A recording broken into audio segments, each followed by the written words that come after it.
Welcome into Outkick the Show. I am your fearless leader, Clay Travis. I hope all of you are having fantastic days wherever you be across this great country or this great land. I'm trying to balance out the viewership here so that you guys can see me okay. Can you see me okay on Periscope? Everybody got a good read. Can you see me okay on Facebook? Everybody got a good read there. I am down at the beach in Florida, as I have been for a while.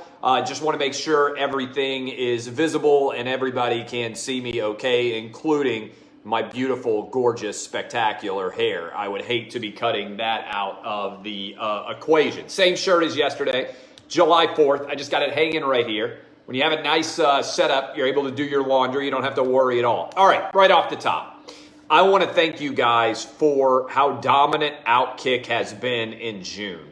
I could give you all sorts of different incredible data points, but here are just a couple. The podcast was up 35% over last month, which was an all-time record. So the Outkick the Coverage podcast. Viewership for videos on this, what we do on Periscope, Facebook, and YouTube, skyrocketed. We had a video by itself that was only a couple of minutes that did over 200,000 views on YouTube by itself. Regularly, these shows do millions of viewers when clipped on a day-to-day basis. So I appreciate all of you watching and sharing our content. My kids tell me that I should also tell you this. If you are listening, make sure that you go subscribe to our YouTube channel, which has doubled in size in the last week because our YouTube videos have suddenly started to become wildly popular on that platform. So they tell me you're supposed to say subscribe, click the like button, whatever you have to say. Certainly follow me on Periscope, Twitter, Facebook, wherever you can go. And most importantly, if you believe in the Outkick revolution, and what we are doing and saying is revolutionary compared to what other sports media companies are doing or saying, you can directly support us. You can become an Outkick VIP, which is easy to do. You sign up for Outkick VIP, you're going to get access to Jason Whitlock and myself that isn't public in any way. We're going to start doing shows for you behind the scenes. We're going to do events. I may even move my Friday mailbag entirely behind the paywall so that only Outkick subscribers can get it. The rate of subscription growth is skyrocketing. I am ecstatic about what is happening with Outkick VIP. Go get signed up there today and help fight the good fight. Because a lot of you, candidly, come up to me all the time. I'm down at the beach right now. People come up and they say, man, I love everything you say. I can't share what you're saying. I had a couple of coaches reach out to me via text message the other day, coaches that you'll be watching on the sideline, and they said, man, we love everything that you're doing at Outkick. But man, we can't share everything that you and Jason Whitlock are saying because we're afraid of how the university president will respond. And there's probably a lot of you with jobs right now that are afraid sometimes of sharing Outkick content. Well, what can you do? You can read us. We appreciate that. You can also sign up for Outkick VIP. It can be incredibly valuable, and I'm telling you that we are going to have a ton for you behind the paywall coming your direction this fall and soon in the summer. So go get hooked up now and sign up for Outkick VIP and allow us to continue to expand what is growing and becoming a burgeoning sports media empire by putting your money behind Outkick. Easiest thing you can do. You always go buy t-shirts. You always go buy books and everything else. But if you want more of what you're getting at Outkick and you want a community, because that's what we're going to create at Outkick, we are going to create a community which should be pretty extraordinary, where you can meet people who have similar opinions to you. Maybe you can use it as a business networking opportunity. Maybe you just want to be surrounded by other people who haven't gone insane and are also fans of sports. Best place you can find it is in the Outkick VIP. Okay, let's dive into the data points here. So go sign up for that today. Coronavirus data. Again, deaths continue to decline substantially. all right? 20% decline this Tuesday, meaning yesterday, compared to the week before, nearly 20%. I think it was 18.2% for the sticklers out there. A massive decline in coronavirus deaths. Even as cases have increased, we have seen a monstrous decline in overall number of deaths.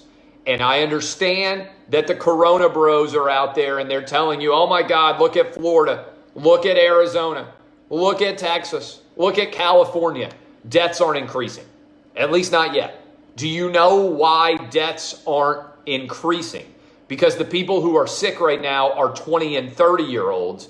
And as a result, those 20s and 30-year-olds are overall not having severe health consequences. They're spending, if they go to the hospital at all, a couple of days there before they are discharged. And again, this is continuing the trend that we've seen this week that has gotten almost no attention. The CDC said that 25 million people have already had this, in their opinion. That's nearly 1 in 10 of the entire United States population. That drives the death rate down monstrously. Remember, over half of the people who are dying in most states are inside of nursing homes. If you are outside of a nursing home, even if you get the coronavirus, you have a 99.8% chance of being fine. All right? Even if you get it. The average 20 or 30 something who is getting this virus is basically experiencing it as the equivalent of a cold if they even have it at all. And so when you actually look at the data, these are important details. The media is focused on young people getting sick who are having almost no negative consequences, and they are not telling you that deaths are declining right now by 90%. Now, could it change? Certainly. If we've learned anything, it is that trying to make realistic and reliable predictions, even for expert epidemiologists, when it comes to the coronavirus, is incredibly difficult to do. But the data here, the data reflects that deaths are down 90% from the peak at the end of April. Right now, we are working on a 10th straight week of declining deaths since their peak in April. And that should be a massive story. The lowest number, Tuesday, you guys know, is usually the worst day out there. Okay? Tuesday is usually the worst day out there at all. And it was the lowest number of deaths for a Tuesday since March, yesterday. Numbers are going to be down, it appears, again today on Wednesday, which is often a number where a lot of this comes out as well. This is absolute lunacy. We need to get back to work, and we need to just keep this virus out of nursing homes. That's easy, all right? So that is the latest on the coronavirus as it pertains to actual data as opposed to the fear porn. Now I'm going to have to block this guy. He's like, 88 dead in Arizona. Oh my God, there's 88 people dead in Arizona. There were 79 last week. Wednesday tends to be the biggest day of deaths in Arizona, okay? For data quirk reasons, there were 79 last week. There are 88 this week, all right? I wish nobody died, all right? But guys like that who are Corona bros to the extreme and look at all the data coming in and choose to focus on the fear porn in one state on one particular day, which is up 9%-ish, when the rest of the country is down 20%, is the very definition of a Corona bro. There is always a data point that is going to look bad somewhere in the country. If you decide to run out and grab whatever the worst number is and try to focus on that, that makes you a Corona bro. Okay, that's what a Corona bro does. 50 states of data, find the one point that is the worst, and go out and run around like a chicken with your head cut off, screaming that the coronavirus is going to kill everyone. Look at the overall data patterns, as I have been telling you to do for months, and the data is all moving in a positive direction. Now, Is it positive deaths could go back up? Yes. Yesterday, 500 some odd people died of the coronavirus. That sucks. I wish none of them have done so. But over 7,000 more people died of something other than the coronavirus yesterday. In the United States, every single day, on average, 7,500 people die in this country. 2.8 million a year. The coronavirus, when we actually finish the total tally for 2020, I don't think it's going to look much different than the total tally for 2019 and 2018. And again, I keep emphasizing this. There's a difference between died with the coronavirus and died of the coronavirus, okay? Almost everyone dying of the coronavirus has comorbidities, which means they may well have died anyway.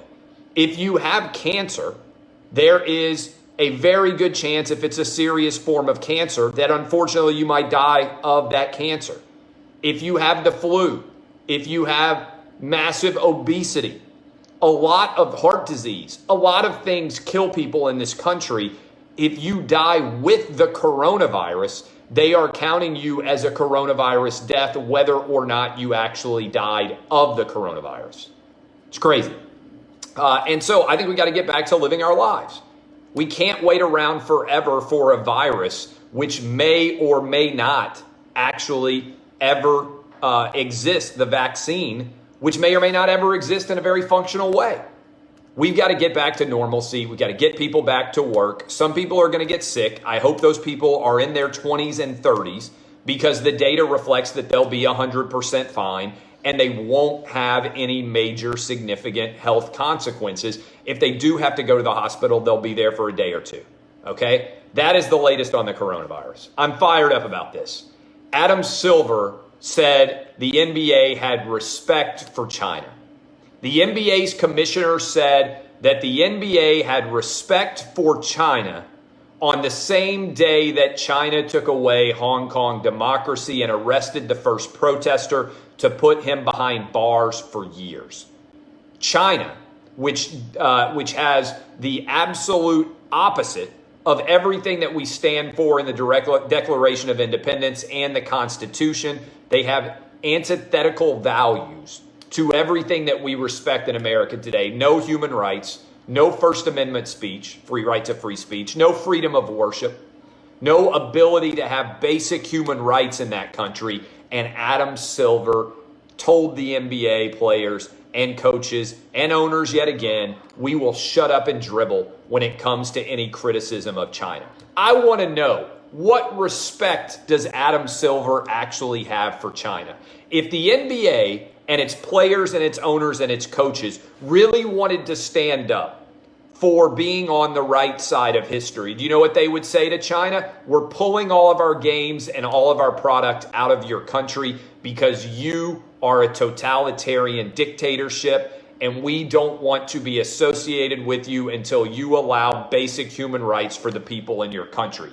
Do away with the internment camps, do away with arresting people for protesting, do away with a complete absence of freedoms in your country, which we will not stand for. The NBA infuriates me because they want to rip America to the high heavens when they know it has absolutely no cost to them thanks to our human rights and freedoms here, but they won't stand up in any way to Chinese communist authoritarian dictators. It is shameful. And Adam Silver saying he had respect for China is an absolute insult. The war, which may be only economic, but it may at some point turn violent and physical as well, between China and the United States of America over what the world is going to look like in the 21st century. We are in a new Cold War right now. And anyone who is in any way spreading Chinese propaganda needs to be called on it immediately. Adam Silver, China, the players, and the coaches should all be disgraced by what they are saying and what they are doing. The National Women's Soccer League, speaking of a disgrace, the National Women's Soccer League has a player named Rachel Hill. They have a team called the Chicago Red Stars. after being attacked on social media for having the gall to stand up for the national anthem. Rachel Hill had to take to social media to defend herself. That is how upside down the world has become in such a fast fashion. You are now a courageous, brave person if you are willing to stand for the national anthem. The social media mob is coming for any athlete who has the gall, the stones, the bravery, the courage to actually stand for the national anthem. So I want to applaud Rachel Hill for having the intestinal fortitude to actually make her own mind up about what to do during the national anthem. Every American should consider it wild and crazy and a further evidence of the insanity that we have reached, that now you are insulted on social media if you actually stand for the national anthem. Twitter mobs and cancel culture is coming for everyone. Are you going to stand up for them and against them? Or are you going to be a sheep and do whatever everyone else around you does? Guess what, boys and girls? I ain't a sheep. I am a wolf. And wolves think for themselves. And ultimately, I encourage all of you to be wolves if you have to decide between being a sheep or a wolf. Period. All right? This is absolute insanity. Props to Rachel Hill for being a wolf in a world of sheeps. All right? This is not difficult at all. Speaking of how artificial the world that has been created in social media is, thanks, by the way, to a huge collection of Chinese bots, which evidently Adam Silver has the utmost respect for because he didn't call out China. Most of Twitter is fake. It's an artificial algorithm designed to spread and propagate the opinions that are most favored by the Twitter universe, all right? The Twitter universe, the woke-verse, is not real. Only 1 in every 50 people actually speak on Twitter in any way. And they tend to be either fake or so far left-wing that it's lunacy. And the real world consistently proves that if you get woke, you go broke. If you do something that is wildly popular on Twitter, in real life, it probably isn't going to be in any way that respect. Tucker Carlson, you know, the guy who everybody's protesting against and everybody's trying to cancel. Tucker Carlson just posted the highest viewership of a cable news show in the history of cable in the most recent quarter that we just completed. Again, let me repeat that. The highest rated show ever in the history of cable news. As if that were not significant enough. People out there are like, oh, well, Fox News viewership is old. More young people watch Tucker Carlson. More people 25 to 54 and 18 to 49 watched Tucker Carlson than any other cable news show. Tucker Carlson destroyed Rachel Maddow. He destroyed everybody on MSNBC. He destroyed Don Lemon. He destroyed everybody on CNN. Chris Cuomo, whoever you want to say it is. Tucker Carlson dominated. And it's not getting that much attention because it points out how artificial Twitter really is. That Tucker Carlson dominated, not just with young people or old people, with all people. Finally, Rand Paul. Did you guys see this? Dr. Fauci, who gives his own second opinions now. Whatever opinion he gives, Dr. Fauci immediately cancels it out. And he always spells doom and gloom forecast. NFL can't play. No kids can go back to school. Everybody's going to die of the coronavirus. Nobody can go outside forever. This is pretty crazy. Rand Paul felt the need to confront Dr. Fauci face to face. And if you haven't read this, you need to go to Outkick and read it. It was phenomenal. Rand Paul laid out the reason why all schools need to be open this fall. And there is zero doubt kids are not spreading the coronavirus. You need to have all schools open back up. And I say that as a parent of a 12, a 9, and a 5-year-old. My kids matter to me more than anything under the sun. But the data all reflects that it is time for kids to be back in school. They are not major spreaders of the virus. All of the European nations have reopened and put their kids back in schools. All of the data reflects that kids are not super spreaders and that the virus is not going to spread through them and that they are not in danger of death from the virus.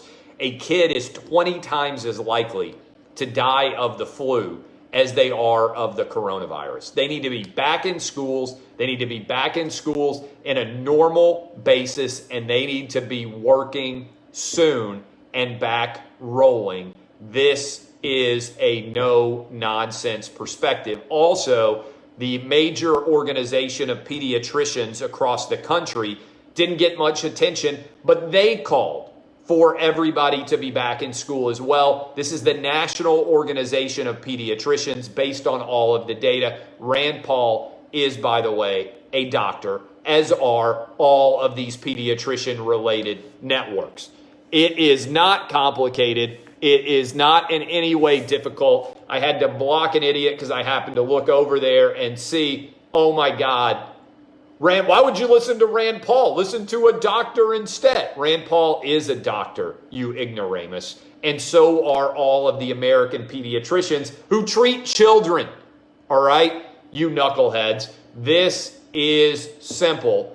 Everybody back to school this fall, period. If you are a teacher and you believe that you have major health conditions that shouldn't allow you to work, don't work. Try to figure out a way to let those people work remote or have them sit out of work. They've gotten paid now for months without having hardly to do anything at all. Sooner or later, you have to work in order to get paid. And if you can't work, that's a tough break. But the rest of the world can't bend around you because of your particular health conditions. It is time for kids to be back in school. And honestly, the kids who need to be back in school the most are the poorest kids out there who can't afford to be away from school for 2 years, who don't have access to great internet, who can't be expected to sit young kids in front of a screen all day and be able to be taught. This is simple, straightforward, and all the data makes it clear. Rand Paul was 100% correct. All kids need to be back in school this fall. That's college kids all the way down to kindergartners, and I say that as a parent of 3. I appreciate all of you. My name is Clay Travis. This has been Outkick the Show. Go sign up for Outkick VIP.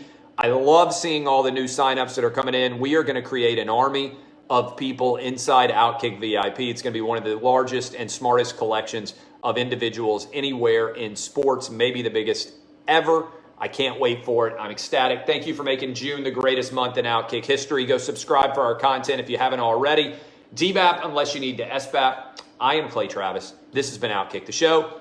Kisses. See y'all. Love you. Thank you, Facebook. I appreciate all of you. If you enjoy the show on Facebook, share it.